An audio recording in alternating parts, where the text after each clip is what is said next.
तो आज हम लोग आए हैं एक सिगरेट वाटरफॉल में अपने रॉटविलर वूफी के साथ।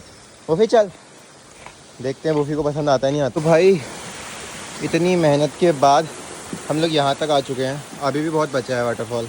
वूफी वूफी पर इसके ऊपर और टफ है, कैसे जाएंगे वूफी? यहाँ पे देखो एकदम खड़ी चढ़ाई है, उससे भी हमारी वूफी लगी है चढ़ने में। वूफी जल्दी आ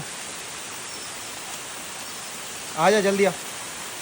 अब हमें चलते चलते पूरा 1 घंटा हो चुका है और अब हम लोग पहुंचने वाले हैं वाटरफॉल पे। आ जाओ फिर, जल्दी आ। तो गाइस आखिरकार पूरे 1 घंटे के ट्रैक के बाद मैं और वूफी पहुंच चुके हैं वाटरफॉल पे। वूफी मज़ा आ रहा है?